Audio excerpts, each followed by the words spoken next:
How's it going, guys? Coffee here. Today I wanted to go over my day one update for the Frostbitten Gemma Frost Terra build. We have made it into T8. We're very comfortably farming this for currency here. We ended up changing things a little bit from what the starter build was, but things haven't changed too much. The availability of legendary items and the Voyager set items for starters have definitely changed things quite a bit for what we focus on and what we prioritize. So you will want to end up kind of changing what gear you are end up using because of that. So due to this feature, you will end up using the Voyager set for quite a while, at least like a 4-piece of it. The main things is the availability of all the legendary items that I did put in the guide is as high as it seems.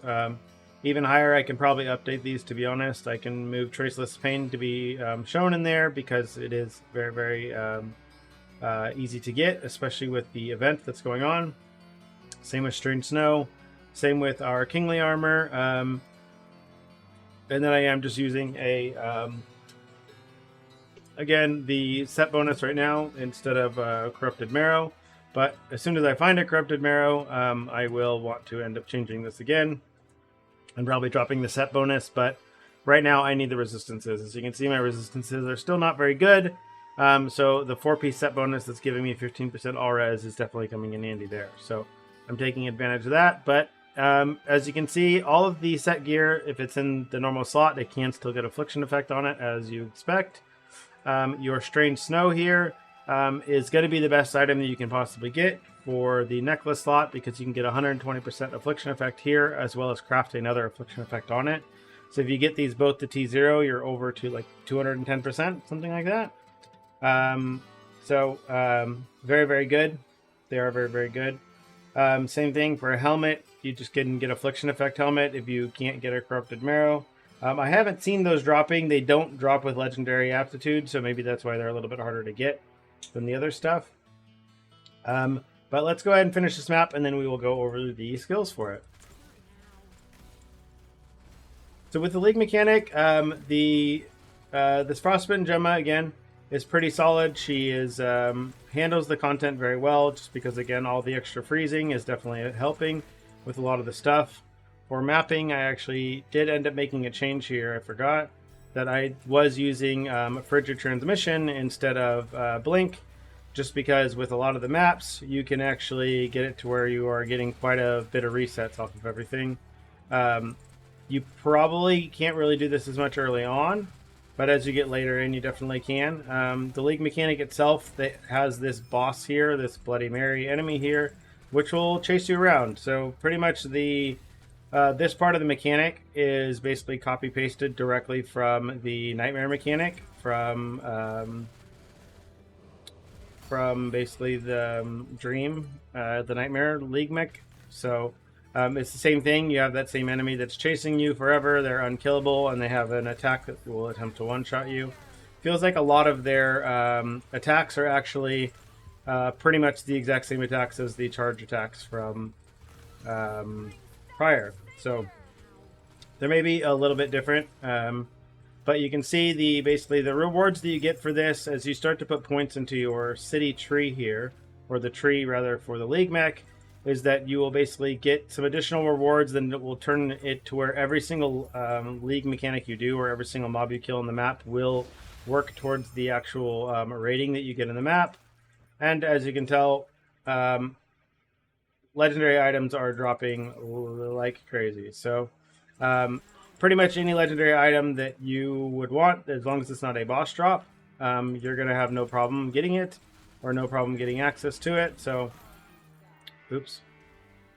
So it's definitely worth, looking for specific things, especially for legendary aptitude 2. You can craft some really solid items on there.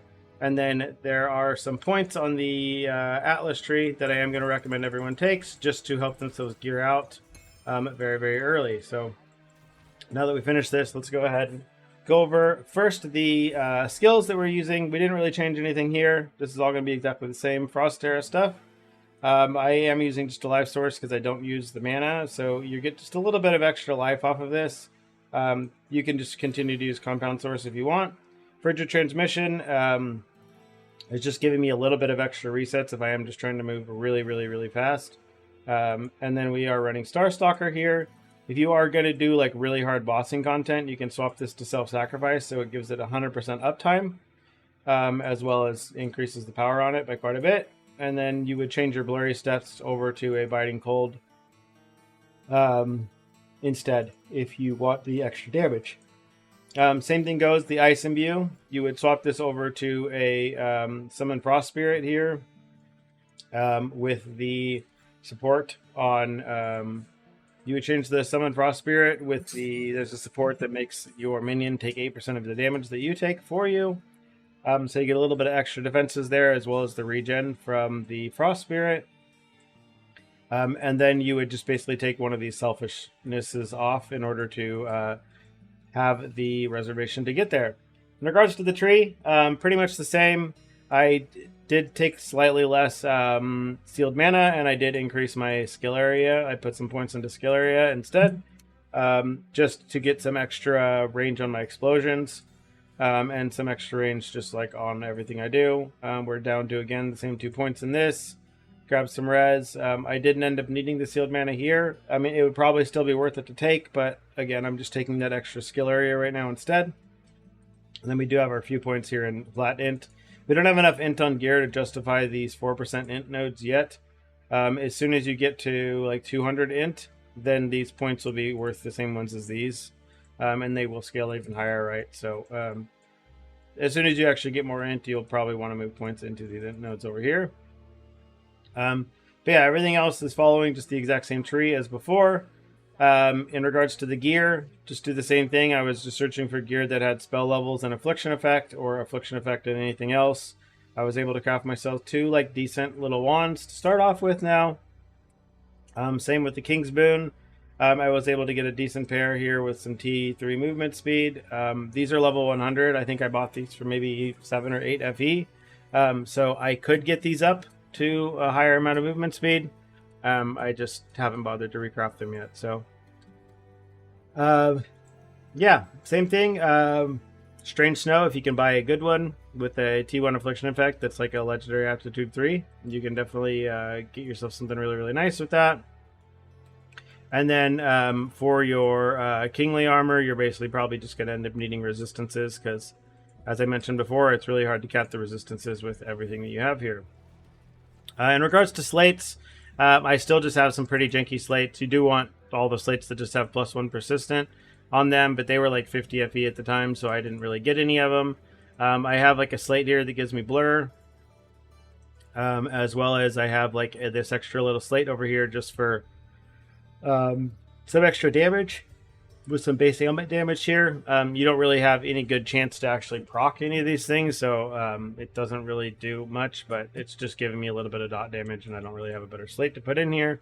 And then same with this one, just some extra ES and some cooldown recovery speed.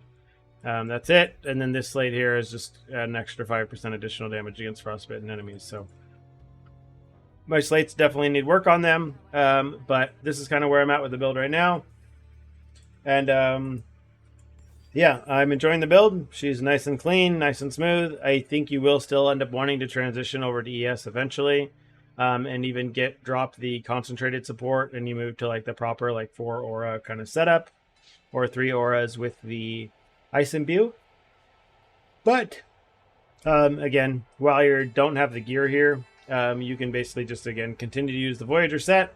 And the points that you need to put into your tree here first, so the Atlas tree that I recommend for everyone, basically early on and starting off, is you put your 5 points into these right here, which gives you a 50% chance that every time you kill a boss, they will drop a piece of the Voyager set.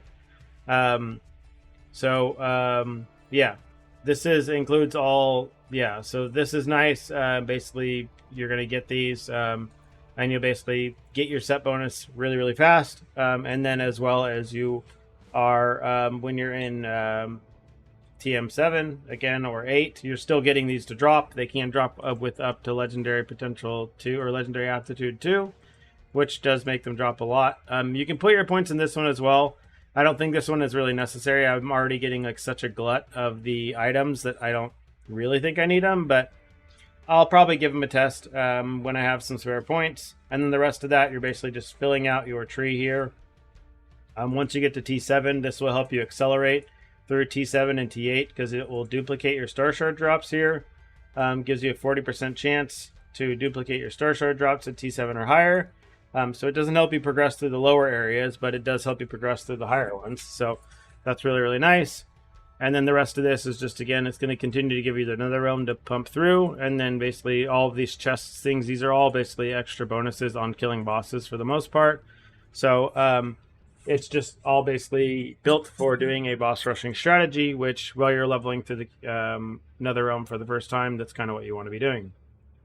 Same thing with the Clockwork Ballet tree. It has separate stuff. So you can just kind of go through this as normal. You can respec these at any point for no cost, so you don't have to worry about it. And then, yeah, so my tree is not quite done yet. I don't know if I'll put my tree all the way in all three of these, just because the time you get from killing monsters goes down by 90% if you take all three. I'll probably just stick with this one, and we'll leave it right here as it is, but we'll have to see. So I want to fight the boss at least on the first one before I move up to the second or third, because my character right now, I think, in like a bossing setup is only doing maybe around 30 billion. I did try to do Traveler T8 last night. I was really tired, and like I did it through the first two phases just fine, and then I just started throwing really, really bad in the fight. So I ended up failing that one. Completely self-inflicted wound. Woody was playing this build. He finished this like extremely early. Like he was for 3, 4, 5 hours ahead of everyone else. So but you know, that's Woody Joe. He's good at the game, right? He's good at ARPGs. And but you can see he's using pretty much the same thing. He just actually got to the crafted gear and over to an ES version of the build. He was just using kind of a bit of a hybrid here, but again, he's got more. He had more ES, so he ended up running a bit of a hybrid version here. I'm sure he ran some defenses instead of the extra damage and other things. So, yeah. If you have any questions, leave them in the comments down below, and I'll be more than happy to answer them. And other than that, see you in the next one.